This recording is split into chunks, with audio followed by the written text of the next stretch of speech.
Hi, everyone, and welcome to another session during the Risk Awareness Week. For this session, I wanted to try something different because throughout this week, we have 50 plus technical sessions talking about mathematical way to quantify uncertainty and to make better decisions.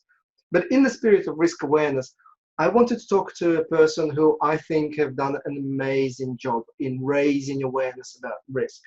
And I wanted to introduce you to Ben Cattaneo, who is the author and the producer of the podcast called All Things Risk.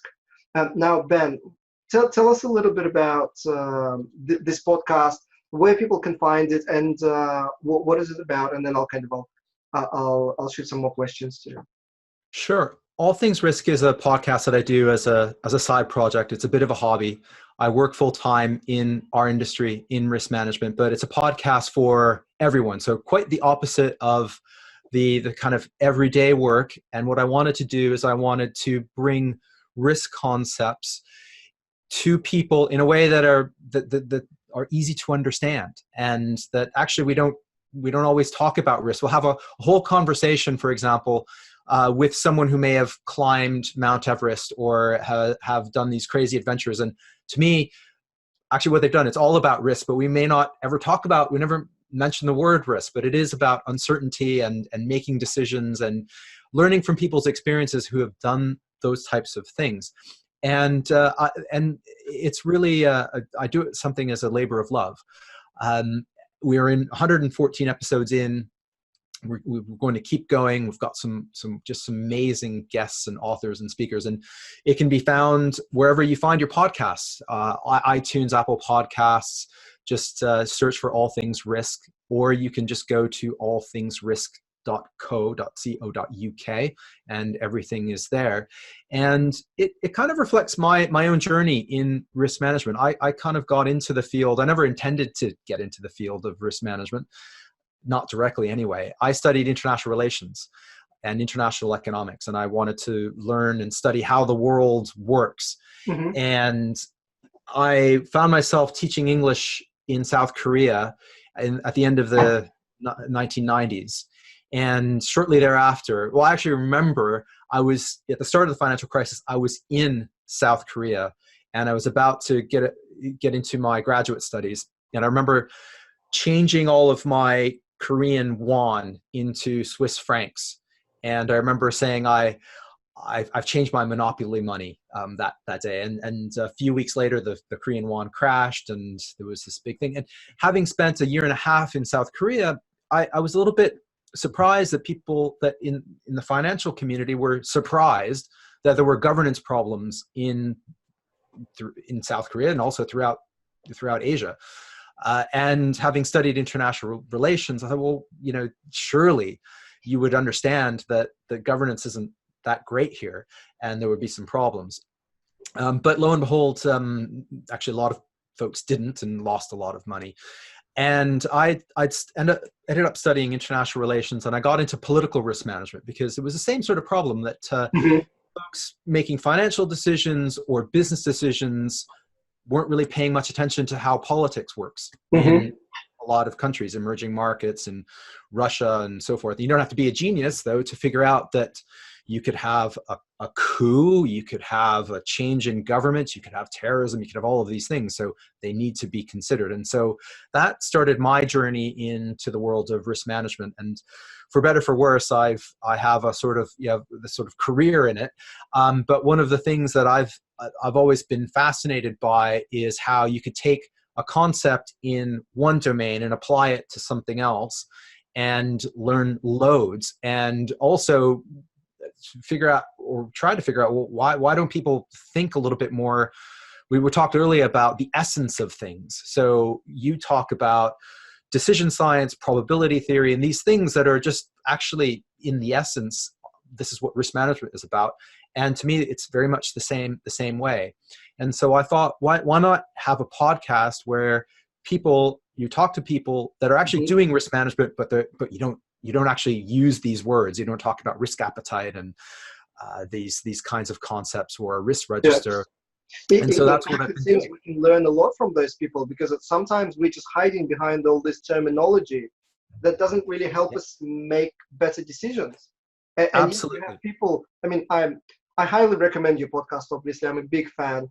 And I love some of the series where you have people that take risk for a living, especially, I mean, and this is like, they're just talking about it as a normal, as a necessity. You have to do a proper risk analysis because it's a life or death matter. Mhm. And for them, it's such a given that you do a risk analysis before making any kind of significant decision. I mean, I was just fascinated by that. Yeah, there's so many wonderful examples of that, and we can learn, right? And we can learn from that. So one of my favorite ones was Kathy O'Dowd. Kathy O'Dowd is a mountaineer. She was the first woman to have summited Everest from the north and the south sides. And we had this wonderful conversation. It was all about risk management and contingencies, and there were some wonderful moments in that conversation. So one, for example, was, so in the world of mountain climbing, avalanches are a big risk, right? So you could go and have a group in an expedition, and they walk through an avalanche prone area, and they might get through that and there's no avalanche. And then the question becomes, well, is that because we were skilled at assessing the risk, or was that just because we got lucky? And this is a life and death question. So, and you do find, and the same thing happens in trading, but she was saying that you do find some people that get overconfident and attribute skill to something was essentially luck, Mhm. and makes the next time you do that riskier. And I thought that was that's just a fascinating conversation about it. And the other way that I remember, that one that really stuck out was about quitting, about stopping an expedition because the risks are too, you're talking about, if we're talking about, probability and impact in the, classic way, well, having, deaths in your expedition, that's a huge impact. And so you need to know, for example, when do we turn back? When do we say, we're not doing this? And the amount of planning and calculations and experience and leveraging teamwork and all of this stuff, it goes into the decision-making process within on mountain ranges. And that, to me, is much more, it's in many ways much more robust than the type of things that you might see on a risk register. And I haven't interviewed Alex Honnold, but if you know who he is, he's the guy who summited, free climbed the side of El Capitan, which is this mountain range, or this cliff face on Yosemite, in the United States. And it's a very similar thing that he underwent and he went through. And we have these analogies of mountain climbers that whatever we do, let's get to the top of the mountain and blah, blah, blah. Well, actually, this is all about risk management and calculations. And you need to know, for example, when to turn back and quit. Yeah. And in that, without giving away any spoilers of that particular documentary, which I also highly recommend, earlier on, he quits. He bails on an attempt to free summit this climb, and it was the same thing. It was dark, and there were uncertainties, and he just said, "Look, I'm turning back." And then what you see him do, and it's exactly the same thing that Kathy talked to me about, is he meticulously studies that cliff face and rehearses it and knows every little inch of that cliff face and that climb, particularly this hard section. And then he eventually obviously he does it because he lives and makes the documentary. But it's the same thing. And there are these myths about not just risk management, but about things like mountain climbing and people that do quote unquote extreme things. Yeah. Actually, they are very, very good risk managers. Mm. So these are the kinds of concepts I want to bring to people. And that, I mean, that is an amazing message. It's calculated risk taking. I mean, you talk a lot to the people that take risk for a living, but make no mistake, none of them are musketeers that are going just swinging, going, "Oh, we're gonna do it because we're so powerful and we've done it before." Or every single one is taking extraordinary steps to plan, forecast, and think of different scenarios. And they don't just have like your CEO, a typical CEO has. They don't have just one objective and one plan to reach that objective. They will have plan B, C, D, E, F, G, multiple. They're prepared for multiple futures, which is amazing. Did you do an episode with the guy who wrote Economic Hitman? Yes, I did, with John Perkins. One of my favorite books ever. Yeah, he's a fascinating guy, and there are loads of other themes that come out of that. And if you look at his stuff now, I mean, he's very much into these concepts of corporate responsibility and sense of purpose, which is another theme that I've picked up on, which is having a sense of purpose and vision and personal philosophy in one's life is a great way of managing uncertainty, because no matter what happens, you kind of know the general direction in which you want to go. And one of my other guests, Anna Glover, who does safety and risk management in theater. So he's another wonderful example, right? So people that are trying to do new things in the world of theater, if you go to live theater, the types of things that they are doing are amazing, with pyrotechnics and lighting, and that film War Horse, where you're watching this thing live and you think it's an actual horse. There's all kinds of risks associated with that. And one of the key things around that is the same thing that John Perkins talks about, which is having a sense of vision for what it is you want to do. So Anna Glover talks about having a compass, not a map. Having a sense of what it is that you're trying to do and why. And that is, in those moments of uncertainty, that helps in decision making, because you know what it is. That is a very powerful message, because I mean, that's the nature of uncertainty. You can never be prepared for the exact situation, because you never know what the situation will, or how it will evolve. It may evolve in numerous ways. I mean, for example, that's why the Australian kind of school of risk management is so much more powerful than the North American one, because it's principle based. It's basically, you learn general ideas and general messages that you want to kind of aspire to, but then how you ended up doing it in real life at the end is just it's always unique in some particular way. But I really like that, having a compass, not an exact map. And you sort of see these themes kind of weave their way through, because if you don't know who John Perkins was, so he wrote this wonderful book, Confessions of an Economic Hitman. He wrote, which became a New York Times bestseller. He wrote a couple of other books, but you kind of get a sense of somebody that worked in a field and did some things, so helped get developing nations highly indebted so that they could buy American products, or paved the way for hydroelectric dams and things that would, or big oil investments that would be very ruinous to the environment. And now he talks a lot about the environment and a consciousness revolution. Some of that might sound a bit out there and a bit hippie-ish and wonky-ish, but there is something to having a broader sense of purpose and vision for what it is your enterprise wants to do, or what you want to do in your life.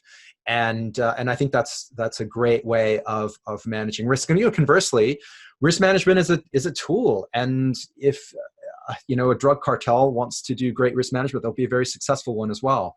So the sense of a sense of purpose is one of the themes that keeps coming out of these conversations. Everyone I speak to that has a certain sense of success. Also, same thing with successful entrepreneurs. There certainly are unsuccessful ones that have a sense of purpose, obviously, but you get a sense that if you think about any endeavor that's difficult, probably if you go through the story and you talk about multiple futures, and you were to listen to the future of what it is you're doing, Alex, or what the people listening to this are doing, if you knew 5 years ago this is what it would actually be like, would you do it or not? And is there value in doing it or not? And having and maybe a lot of people would say, well, actually, at the time, if you transported me back, I'd probably say no, I wouldn't want to put myself through that. But having that sense of purpose will allow you to do certain things that you didn't think were possible. That's one of the themes that certainly come out and resonate. And there are all kinds of weird things as well. I'll give you another example that I took away about risk management, and this comes from endurance sport.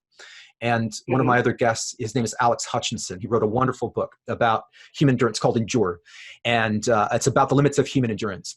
And in it, one of the stories that came out of me, and this also is very, very relevant to risk management and to business and decision making. So he talks about Kenyan runners versus Western runners in marathon runners. So there's a whole circuit of Kenyan runners that go and they travel to North America or Europe or Japan, and they do these races where you can't win much money. If you win, you might win $1,000, right? And they live sort of a dozen people to a room, and they train and so what they're trying to do is get first, second, or third. You get some money, and if you don't, then you don't get anything. And so what these guys do is, in a marathon, they'll try and stick with the elite group. These are not the elite Kenyan runners, this sort of the second, third tier. But what they'll try to do in a race, they'll try and stick with the main group. And what often happens, 19 times out of 20 is they'll blow up. So they can't stay, and they'll blow up and they'll just finish. They won't even finish the race. They'll finish last or whatever. As a maybe a Western runner or a recreational runner, and Alex was a Canadian national team runner, he would say he would never do that. You pace yourself, right? Pace yourself. Try and so you can finish comfortably 12th or something like that. But these Kenyans, they wouldn't do that, and they would push themselves to kind of get that one time out of 20 where they finished in the top 3, and then they would get the prize money, and that's life-changing for them. So there's no stigma to blowing up and not finishing.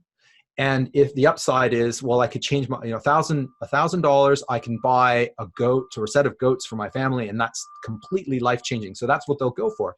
And so he never really figured that out. And he thinks also, well, actually, I don't know how many times, if I finished on the podium, I would remember that for the rest of my life, but I don't really remember all the times I finished 10th, 11th, or 12th.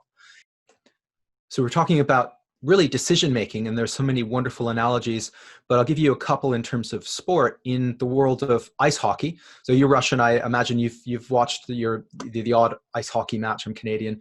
And if you're losing in ice hockey, the thing to do is to pull your goalkeeper out of the, so it becomes a 6 versus 5, but then the risk is you ship a lot of goals. And statistically, what you should do is pull the goalkeeper much earlier than when than what is conventionally done. And this is a concept that I spoke to Annie Duke on my podcast, and she was a former world poker champion, and so we talk a lot about decision making.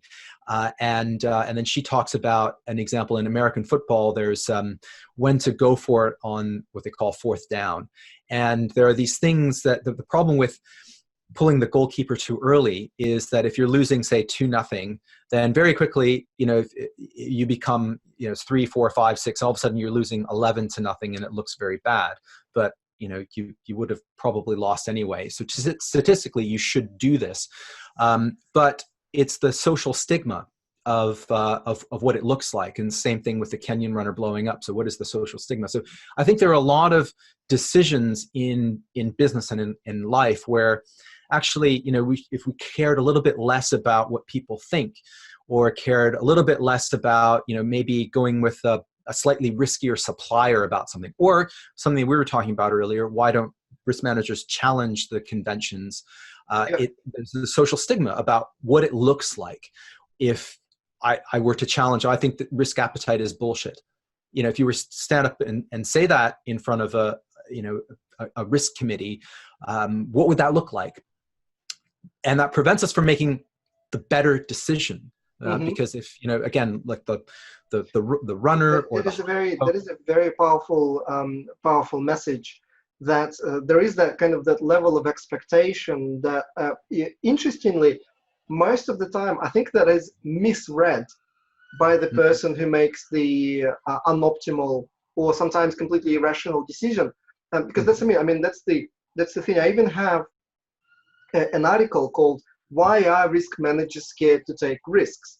where I'm basically saying that if you Mhm. continue to pretend that quarterly risk reporting is useful, if you continue to pretend that having a risk appetite statement is going to change anything and is going to improve decision making, if you're going to continue to pretend that risk management is all about managing risks and not about making better decisions, it's easier that way.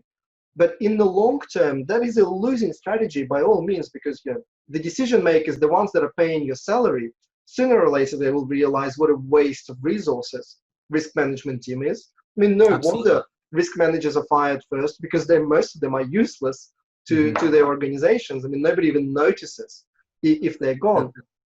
And my argument was that surely it's better to be kind of upfront about saying, well, let's at least try to integrate into decision making, and let your CFO or your CEO or any other executive say, no, thank you, not now. But at least you fulfilled your obligation, moral obligation, at least to say, well, there's a better way of doing something. But the reality is the pressure is so much that majority of the risk managers will never challenge or will never shake the boat, choosing the safe harbor of their current meaningless risk management one job to a much more fun and entertaining involvement in the actual decision making. Yes, and so you see the same types of behavior, but as you correctly argue, in our field, we should act more like the Kenyan runner or the coach who pulls the goalkeeper a lot sooner, and these kinds of things. And the social stigma, the peer pressure, it's something that you think about it in terms of the playground in high school. We carry it in our professions, and it's not healthy. So all these wonderful analogies that if you look elsewhere, and you can kind of see instances where actually deviations from these kinds of activities will lead to lots of success. Of the famous book Moneyball by Michael Lewis, it was a similar thing in terms of using data and analytics to rate baseball players, and how you can use now analytics is everywhere in all of sport. But I think it was year 2000, 2001, it was this weird thing, and it was not accepted initially.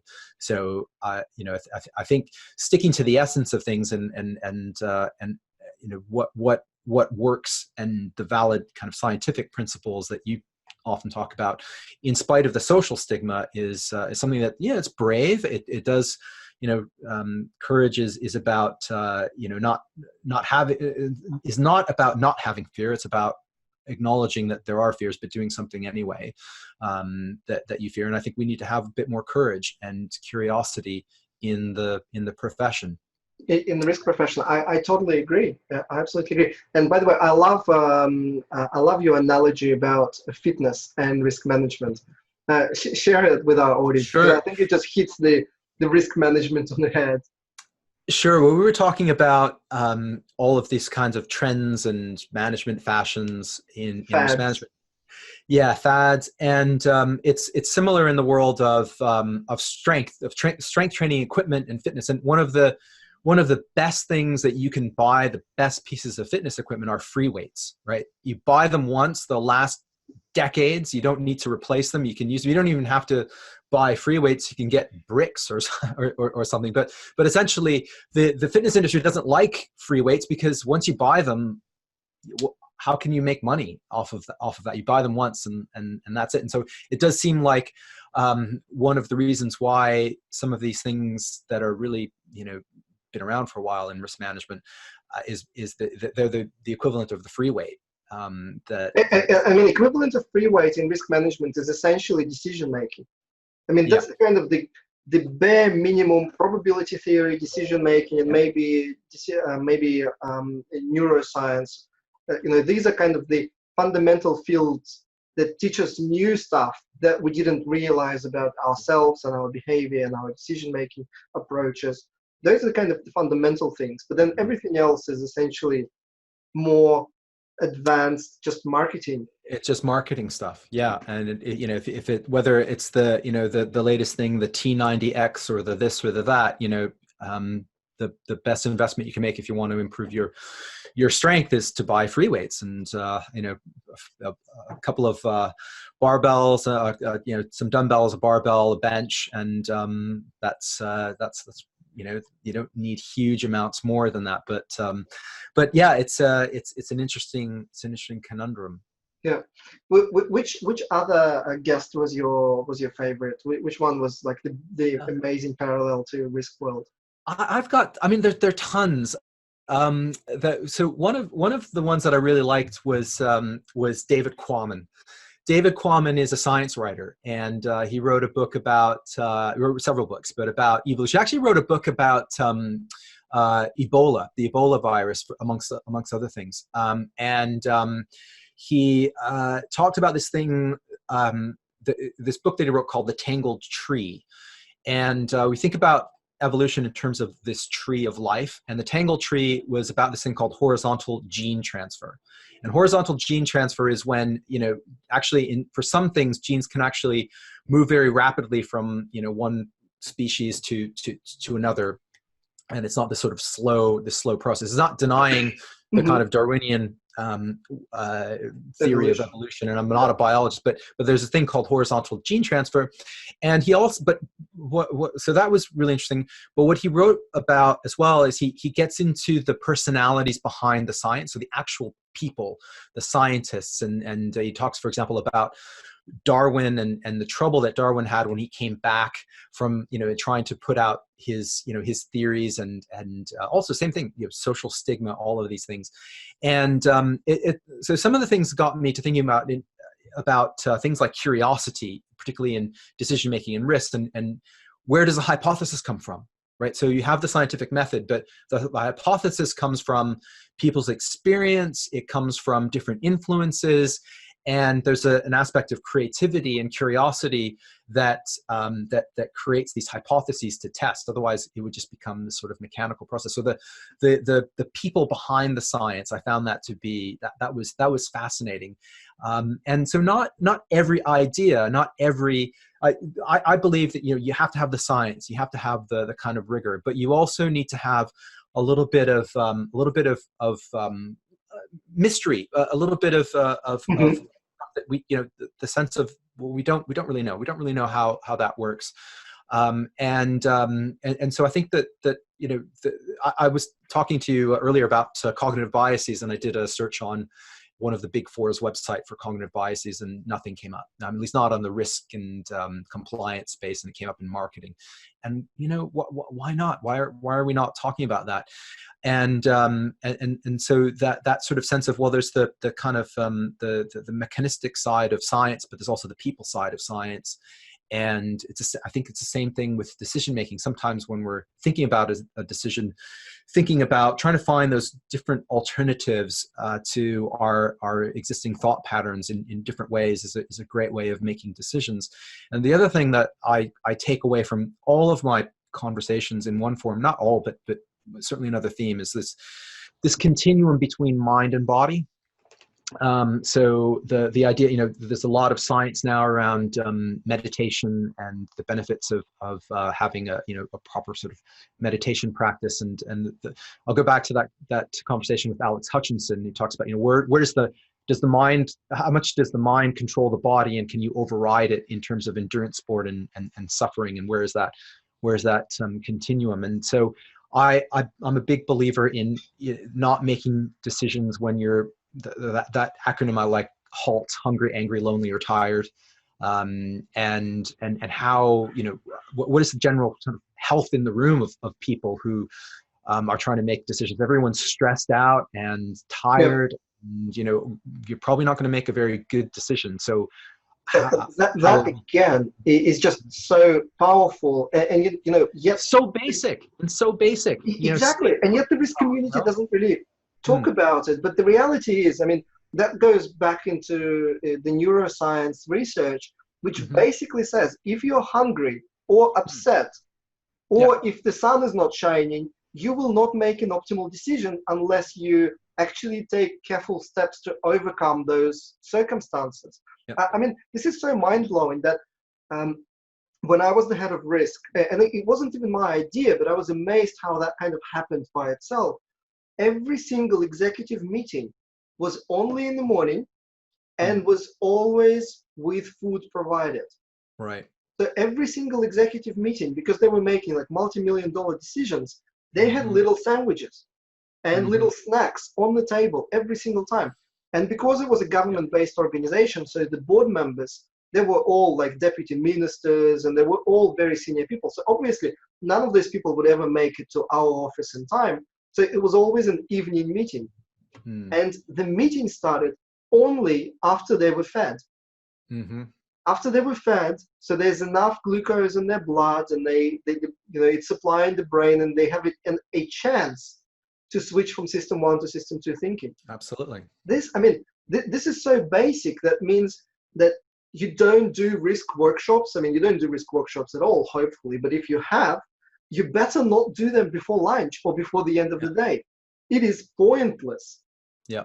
Yeah. And yet, I mean, this is open any best practice on risk management, and it probably never would say don't do risk workshops before lunch or before the end of the day, because 70 years of research in neuroscience have proved that beyond any reasonable doubt. Yeah, absolutely.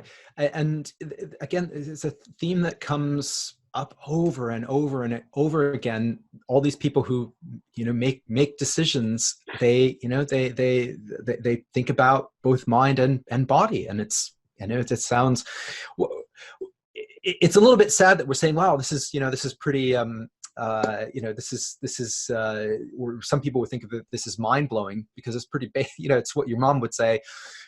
Get enough sleep, eat well, but it's true. And unfortunately, Yep. and I guess conversely, there are all these, we talked earlier about the work of the CIA and military planners, but also negotiations are an endurance sport. And the things like the shape of the table, and if decisions go into, I think a lot of trade deals and things, they basically, people run out of stamina and they say, all right, I'm hungry, I'm tired, and so let's just agree. But it's a very important, it's very basic, but it's incredibly important, and it comes through in many of my conversations in one way, shape, or form. So it's and yeah, there are loads of examples of that. And With 140 something podcast episodes, I think there's something to listen for every single person that is watching us right now. I mean, I loved your episode with the world championship poker champion. I mean, that lady was amazing. yeah, And of course, the guy who wrote about the economic hitman. I mean, that was pretty scary as well. And of course, the lady mountain climber. I mean, it's unbelievable how none of them call it risk management, but in fact, they all make decisions very calculated after properly considering yeah, possible uncertainties and how those may impact. I mean, it's kind of embarrassing that risk managers have to learn risk management from non-risk managers. Supposedly, we are the center of excellence for risk managers, but the reality is, because risk management has been hijacked by auditors, consultants, and all those institutes, that over the last 20 years have been propelling some non-scientific mumbo jumbo. I got so sick of it that I started writing in comments to some of those risk management gurus that instead of proposing your complex methodology that is still not going to work because it's not scientific, why don't you just sell dice or magic 8 balls or right. toss a coins instead? It has exactly the same, or horoscopes for that matter. It Yeah. has exactly the same scientific foundation. Yeah, well, we're talking as well about when these fads happen, and I do think that these things tend to happen when there's a huge amount of uncertainty. so the 1970s, we talked about, there was the OPEC crisis, and the Nixon abandoned the gold window, and all these changes happened, and that was a kind of a tumultuous time for decision makers, and it hasn't gotten any easier since then. But that would make sense. People want that's when the equivalent of fortune telling becomes popular, because people crave, we have this sort of human craving for certainty, and when things get uncomfortable. Which is a diagnosis. I mean, it's a medical condition that we dislike uncertainty. We want to explain everything. And this is called hindsight bias, where we have to justify our past, and we don't accept that things were just happening randomly. It just happens that way. We always have to find the cause, and we always have to find the reason. We always have to justify to ourselves how we should have and could have foreseen it, but in fact we never could have, because it was completely random. Unfortunately, we can't live in that state of uncertainty. We have to justify. And you're right. I mean, it's essentially, I mean, most risk management right now is no different from fortune telling, which it looks good. It sounds pretty logical, but it's just completely false. Yeah, it's sad. But it's understandable in some ways, that why we got to where we are. But it's created a bit of it's created risk averse managers and leaders, and it in some ways it's created a false sense of security that we have this stuff, therefore we're good, and in fact it might in some ways make it worse. You just have to look at the global financial crisis as an example, and I would say there's an analogy to how we lead our lives as well, because what you just said, that could it just struck something in my mind. We almost made risk-taking a social stigma. So people people will always find a way. I mean, it's impossible to forbid people from take risk. I mean, to make money, they have to take risk. So what essentially happens is, because risk managers are seen as very risk-averse, blocking any kind of risky decision, as well as auditors, what happened is that executives started making risky decisions, but just not disclosing them to the rest of the organization. They still continue to make ridiculously risky decisions, but they don't involve the professionals, the risk managers, into the calculation. So they end up taking more risk than they could have, or maybe not even enough risk than they could have. And either way, it's in the long term probably not beneficial for business. We almost made risk-taking a crime, and so now everybody's hiding their decisions and what risks they're taking. Because, I mean, come to any executive anywhere in the world and say, what are the risks associated with your decisions? And they would say, none. Or if they would say, everything's under control. We're controlling all the risks, which both are lies, obviously. But still, this is what risk awareness week should all be about. Making risk-taking sexy again.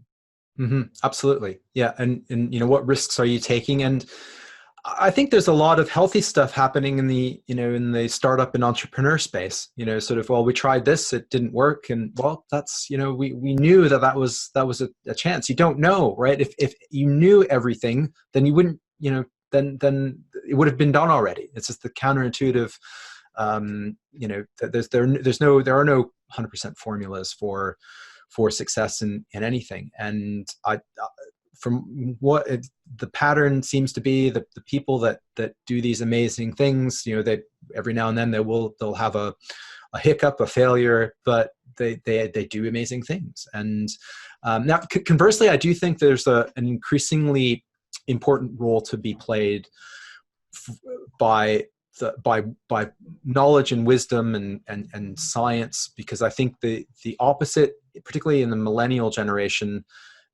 the entrepreneur is kind of revered now, and it's almost it's slightly sexy to be reckless, which I think is also, there's a sort of balance between timidity and recklessness that Yeah.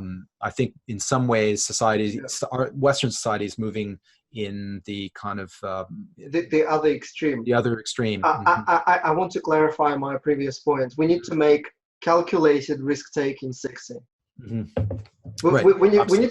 We need to make those risky conversations about uncertainty and assumptions and possible futures and ranges and scenarios sexy again. So it's a normal part of conversation. You're making a decision about the future. It's by definition uncertain. So there are many possible outcomes, and all outcomes should be on the table. The funniest thing I read when I was on a plane recently was a group of scientists, I can't remember who they are, made a study out of, they researched 140 different big executive decisions. And in 70% of the cases, the decisions were binary. That means do this or do nothing. Which is horrible risk management, because there's never do this or do nothing. There's do this or that or that or that or that or do nothing. There are multiple options to any situation on the planet. There are always options, but that's not how problems were positioned. That's not how they were discussed. That's not how they were made. The decisions were made. It's either do something or do nothing. And that do something is almost always not the optimal, not the best possible solution for that problem, which I just found fascinating. I mean, I try to catch myself. I just had a letter yesterday from another risk manager saying, I want to change the job. Should I do it or should I not do it? And I said, well, first of all, it's not the decision whether you should do it or not do it. It's the decision, should you stay or just stay, or should you stay and ask for a raise, or should you move, or should you move and ask for different conditions? That's great. Or maybe there are 10 other options that you need to consider as well. It's a complex decision. It's not black or white. That's great. Yeah, that's wonderful stuff. And I think we also individually get stuck on these kinds of these monumental big decisions that they're going to change everything. I also don't think that exists. There are these shades of gray. Life is shades of gray. Life is shades of, nothing's 100% probable to 0%. There's shades of gray. So the more that we get comfortable in the shades of gray, I think the happier and more successful we'll all be. Yeah, and for us, the life is shades of purple, because that's the color of our risk awareness octopus. Perfect. Yeah, and I've got an octopus on my All Things Risk logo as well. By the way, which denotes. I mean, it's symbolic of resilience, because the octopus can, you can cut off a tentacle and it can grow it back. Symbolic of intelligence, and also that sense of kind of mystery, because the DNA of the octopus is unlike anything that we've got elsewhere in biology. So I love the octopus theme. Which is a much better explanation for the logic of choosing the octopus for the logo than I selected. Okay, well, there you go. Yeah. I'll use that. Perfect. Any final thoughts that you want to wrap up our session? No, I think what you're doing is wonderful, and I hope. I think that this initiative is amazing. So I am very pleased, very honored to be a part of it. And if anything resonates with people listening to this or watching this, then do check out All Things Risk, and be delighted to have you as a listener. And also you can reach out to me as well, and love to hear from you. Thank you very much. And to everyone listening to us, we'll see you in the other workshops during the week, and do check out All Things Risks podcast. Bye. Thank you, Alex.